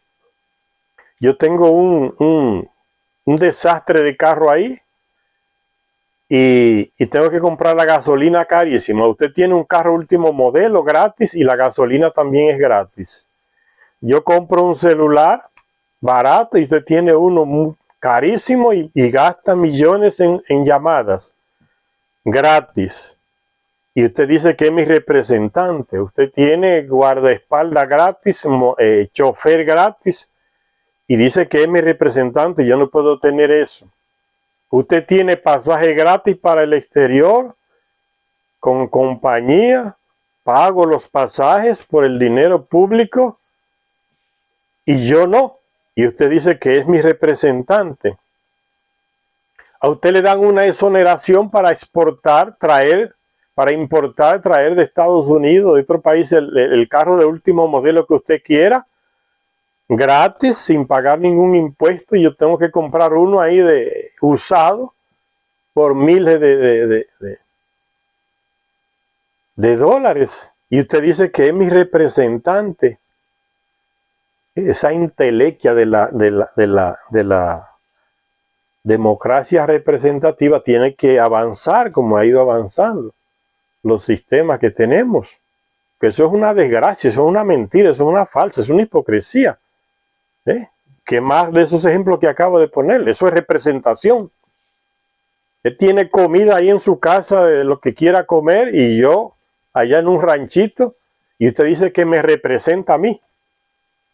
¿Qué representación es esa? Que yo me muero de hambre y usted le sobra la comida y se la echa a los puercos que está criando allá en su granja. Esa representatividad tiene que darle paso a otro tipo de democracia. Democracia protagónica. Que el pueblo sea el que mande. Que el pueblo elija de nuevo al que va a ser presidente, que cuando no resulte el pueblo tenga el poder de quitarlo, referendo revocatorio, para afuera. Usted lo que está es robando, ahí usted no nos representa más. Igual a los diputados, igual a los senadores, igual a los jueces, que sea el pueblo que elija a los que van a impartir justicia, si no le están haciendo, revocado. Entonces, democracia protagónica, ¿no? Esa representatividad es una porcaría. Usted lo que está es robando, justificando sus robos, sus corrupciones. La justicia es parte de usted, por eso usted no es juzgado y yo soy preso porque me robé una gallina. Usted no es preso y se roba millones del dinero público. Entonces esa democracia que dice que el presupuesto es del gobierno y que lo va a usar como él le dé la gana, ya no sirve. El presupuesto es del dinero del pueblo. Ningún ministro puede usarlo como le dé la gana para hacer campaña para él mismo y llegar a ser presidente o diputado, lo que sea, o senador. Presupuesto es del pueblo, el dinero es del pueblo. los impuestos, el dinero que se colecta con los impuestos es del pueblo. Ustedes no saben administrar, son un monte de ladrones y dicen que nos representan. Entonces, así como fue dejándose atrás la monarquía, aunque bajó del cielo, pero ya no resulta porque el ser humano se corrompe. Así también, y en Nibiru se corrompió también. En el libro perdido de Enki lo leemos, cómo se corrompió la monarquía en Nibiru. Al principio se acordó que iban a reinar un hombre del norte o uno del sur, y se elegía por suerte quién iba a ser el que iba a reinar en el planeta entero. Si el del sur salía electo, él tenía que aceptar a una mujer que los del sur le iba a... Si el del norte era electo, tenía que aceptar que los del sur le enviaran a una mujer que iba a ser su esposa, la representante del sur en el gobierno y que iba a gobernar junto con él, con el del norte, que fue electo, seleccionado. Se comenzó así, después se corrompió el sistema. ¿Qué pasaba? Que el hombre comenzó a dejar a la mujer a un lado y el rey era el que mandaba y comandaba y él hacía las leyes y la mujer se convirtió en una simple presencia ahí decorativa, la simple esposa del rey. Se corrompió también el sistema monárquico en Nibiru, pero siguieron así. Igual como pasó esa democracia aquí, el reinado también se corrompió aquí. Por eso llegaron las repúblicas. Después llegó la democracia, pero también hay que superarla. Esa representatividad ya no sirve. Eso es una porquería, eso es un robo a la luz pública. Representante, un tipo que vivía conmigo aquí, tragando polvo, trabajando para matarse, conseguir un poquito de dinero y mantener la familia. Ahora es diputado. Gana 50 veces más que yo, carro gratis, chofer gratis, pasaje gratis, celular gratis, gasolina gratis, impuestos gratis, y dice que me representa. Eso no sirve. Ahora hay que dar el paso a la democracia protagónica. El pueblo decide, el juez lo coloca el pueblo, el presidente lo coloca el pueblo es el que manda. El protagonista es él, no los llamados representantes de él. Son un monte de ladrones. Eso es lo que se ve. Entonces pasar ya a esos sistemas. Esa historia de los Anunnaki nos enseña porque simplemente copiamos de ellos. Hay que superar las cosas. Sigue diciendo la lectura entonces que también ese Apolodoro de Atenas confirma lo que decía Beroso, que esos reinados antediluvianos en Mesopotamia tuvieron una duración de 120 Shar, que es la medida del año de Nibiru, que aquí serían 432.000 años. Con la llegada de la sumerología, dice Zecharia Sitchin, entonces esos textos de los que habla Beroso, que menciona Beroso, que escribió, fueron confirmados por unos textos más antiguos de los que Beroso se alimentó, fueron descubiertos debajo del barro, en las excavaciones que hicieron los que estudiaban a Sumeria y su civilización y llegaban allá a excavar, esos sumerólogos. Dice, una lista de reyes sumerios conocida como el texto WB 144, eso tiene que estar en algún museo de Alemania por ahí, o de Turquía, o de Inglaterra, o de Francia, en algunos de esos museos por ahí cogiendo polvo, este texto antiguo que se llevaron de Mesopotamia y lo clasificaron allá con la letra WB y número 144. En alguno de esos museos está, que menciona aquí Zecharia Sitchin. Dice, ese texto, que es un texto sumerio, documenta los reinados divinos en 5 asentamientos, o sea, en 5 ciudades. En la primera ciudad, que fue Eridu, recuerden lo que le dijo, ¿no? Alalu, y el otro que es Alapro, que es Alalo y Alalgar, reinaron en Eridu, porque uno era el rey que vino de Nibiru huyendo y el otro era el comandante de Ea o Enki que se estableció en Eridu, fundó esa ciudad, la primera. Dice entonces, esos textos lo confirman. Una lista de reyes sumerios conocida como el texto WB-144 en algunos de esos museos de Europa. Documenta los reinados divinos en 5 asentamientos o ciudades. En la primera ciudad, Eridu, hubo 2 soberanos y el texto prefija a ambos nombres con el título silábico de Alalo y Alalgar. Es el Aloro y el Alapro que menciona Beroso. Dice ese texto que menciona Zecharia Sitchin WB-144, catalogado así en algún museo quizá de Berlín o Alemania. Dice, cuando el reino fue bajado del cielo, o sea, cuando los Anunnaki llegaron aquí, trajeron ese sistema de la monarquía, eso quiere decir el reino bajado del cielo. Cuando el reino fue bajado del cielo, el reino estuvo primero en Eridu. En Eridu, Alulín se convirtió en rey, el Alalu, Aloro, Alulín. Se convirtió en rey y gobernó 28.800 años. Después siguió Alalgar, eso en Eridu, gobernó 36.000 años. 2 reyes la gobernaron a Eridu por 64.800 años, que son la suma de los 2 reinados. Entonces los 2 comienzan con Alalu, Alulín, Aloro, y Alalgar, que es el mismo Alapro. Y sigue diciendo Zecharia Sitchin, el reino se transfirió después a otras sedes de gobierno, a otras ciudades, donde los soberanos recibieron el nombre de En o Señor. Y fue mudando, fue cambiando la designación. En algunas ciudades se llamaba el justo, o el Señor, o el vigilante. Se le fue designando al rey con diferentes nombres. Eso es lo que quiere decir. El reino se transfirió después a otras sedes o ciudades de gobierno, donde los soberanos recibieron el nombre de En o Señor. Y en un caso, el título divino de Dingir. A los Anunnaki en un tiempo los terrestres le decían los señores. Después de miles de años se inventaron que ellos eran dioses, 2 de ellos, un hombre y una mujer se inventó, el Marduk y la Inanna, se inventaron que ellos eran dioses, que podían resucitar y podían dar vida eterna, y le metieron ese cuento a los terrestres hasta el día de hoy. Esas son las bases de las religiones, pura mentira. Dios es nada. Entonces dice que se le designaba a veces con el nombre del Señor, a veces con el nombre divino de Dingir. Nombre divino, ¿por qué? Porque es referente a los Anunnaki, los dioses.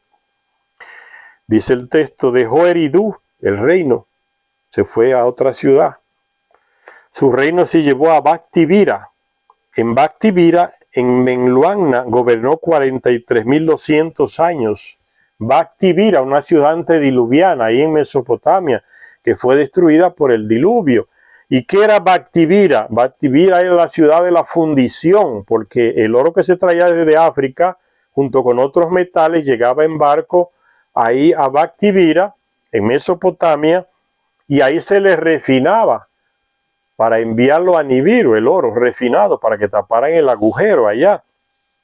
Y de Bactivira se enviaba a otra ciudad que quedaba cerca ahí en Mesopotamia, llamada Sikpar, que significa ciudad pájaro, porque eran donde estaban las naves espaciales que salían como águilas, como pájaros, hacia el espacio, hacia Marte, que había una estación de paso, como ya les dije, y de Marte en nave más grande hacia Nibiru. Por eso se dice Bactivira. Ahí estuvo el trono, ahí estuvo el rey designado por ellos, por los Anunnaki. Y menciona entonces el nombre. ¿Quién reinó en Bactivira? En Menluanna, que gobernó 43.200 años. En Mengalagna era otro que gobernó 28.800 años.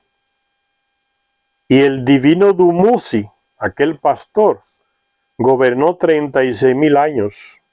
3 reyes gobernaron a Bactivira durante 108.000 años. 108.000 años, estos 3 reinados. Vamos a hacer una parada por aquí para que no se haga muy largo este vídeo y continuaremos hablando de esa lista de reyes en la próxima lectura. Gracias a todas las personas que nos ven en este canal.